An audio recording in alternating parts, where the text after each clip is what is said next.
And here we are at the final exercise, section C, exercise 30. This is going to be the last one of the poetry and abstraction.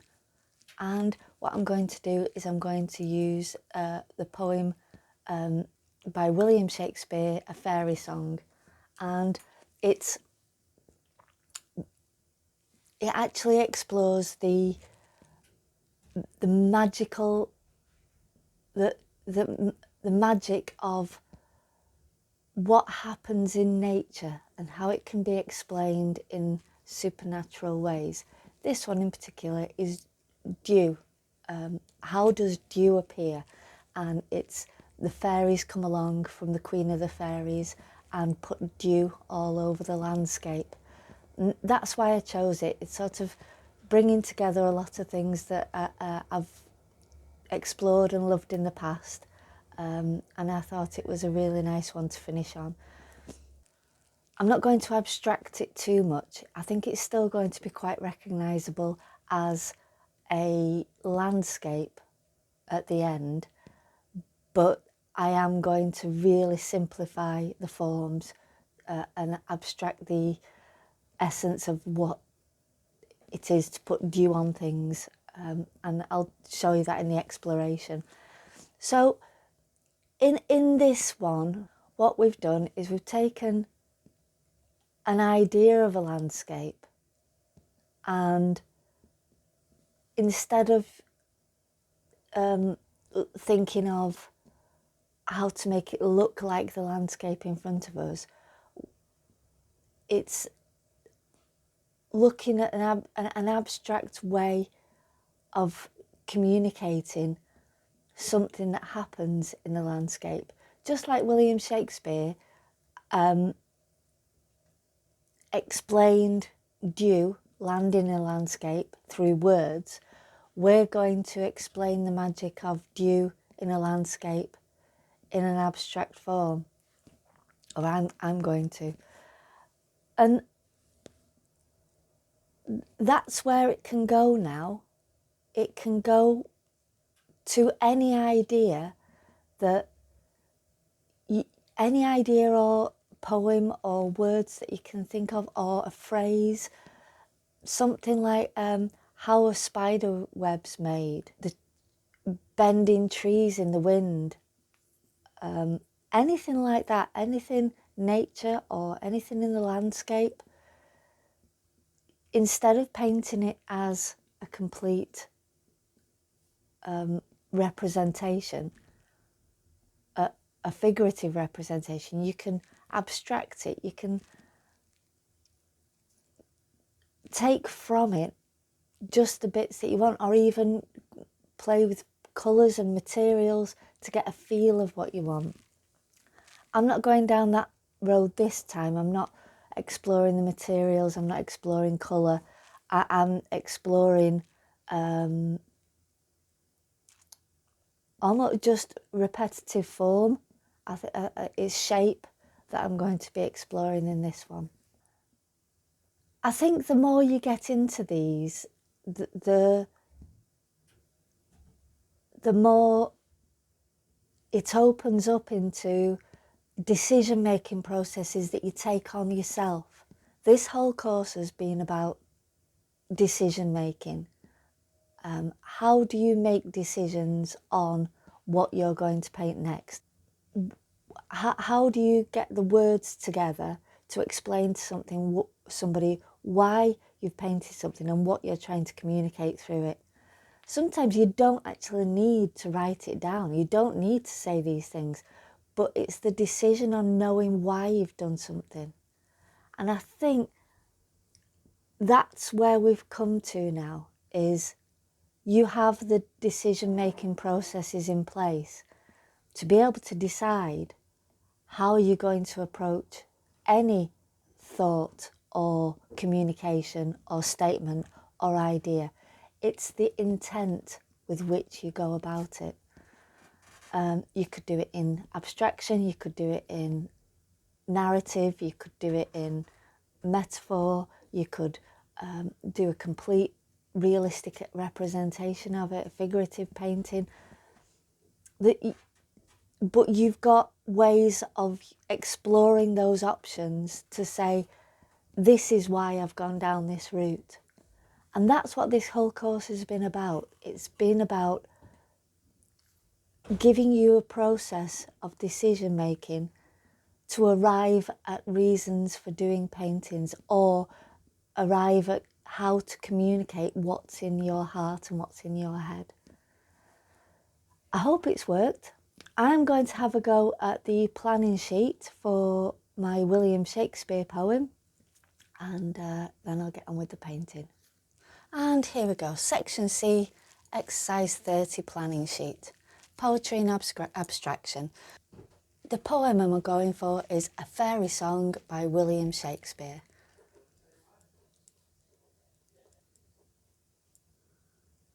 Communication. I'm communicating how something that occurs in nature can be made magical. And the exploration is going to be a landscape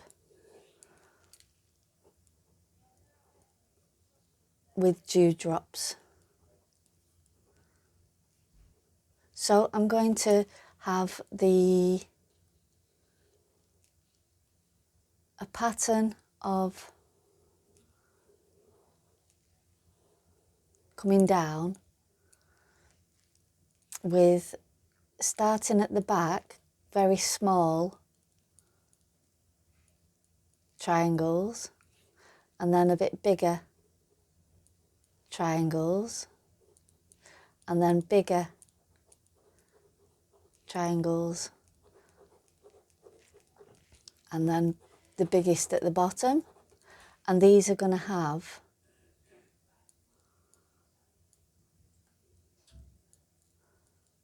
circles on them, like little dewdrops. And it's all going to be very geometric. It may take a while, but it's the repetitive geometric shapes that I want to portray the idea of something being far away and small, so it looks like one thing, and then as it comes towards you, you understand what it is. So that's what I'm trying to get across. The closer you get to something, the more you understand it, you see what it is. Right, so I'm going to get started on that, and I'll see you in a bit.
And here we have the painting for exercise 30.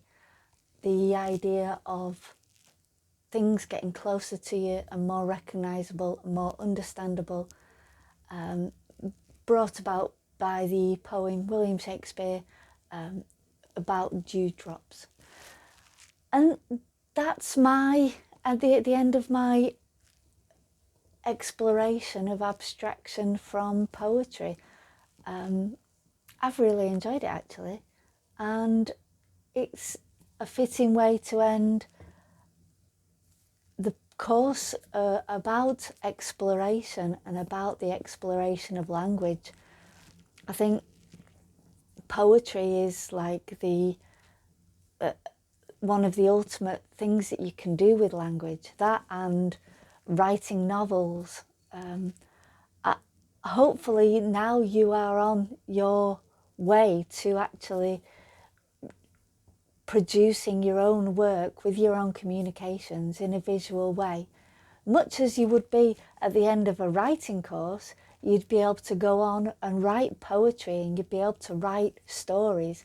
You can now go on and paint your poetry and paint, or whichever medium that you choose, because as I've said right at the beginning of this, it's not limited just to painting. You could take any of these exercises in any medium really. I've kept it to the acrylics all the way through to make it more understandable for you so that it wasn't jumping about all over the place. So looking back over the 30 exercises, right from exercise 1 where we just looked at one noun, all the way through section A, building on the language of the visuals, how to describe them, how to make them do things using adjectives and verbs, and then constructing paragraphs out of your content, led on to then section B, communicating with a viewer. How would you view a viewer? How do you get down that communication? How do you get your head around what you want to communicate to a viewer? And then in section C, it's more about, okay, so you've got this connection with the viewer. Where are you going to take it? What are you going to say? How are you going to explore it? And it's really simply, you can explore it through your materials, you can explore it through fundamentals, or you can explore it through concepts and ideas. Or even you can explore it with anything from those 3 areas. There's no hard and fast rules in art. There never has been and there never will be. And as soon as someone tries to put rules on it, someone will go out to change them or break them. So this course isn't about trying to say this is the way to do it. This course is about just giving you a structure of decision-making processes so you can take it in any direction you want to. That was my aim all along, was to allow communication of ideas from a point of having the ability to paint and draw and get things down visually, and separately having ideas, but not knowing or not having a structure of marrying those 2 things together to take forward. That was the missing link that I wanted to capture in this art course, and I really hope I've got it. I've managed to capture that. So thank you so much for doing this course and sticking with it right to the end. I can't wait to see what you've come up with and where you go with your work from now on. Thank you ever so much, and good luck with all your painting in any direction you want to take it. Thanks again. Bye.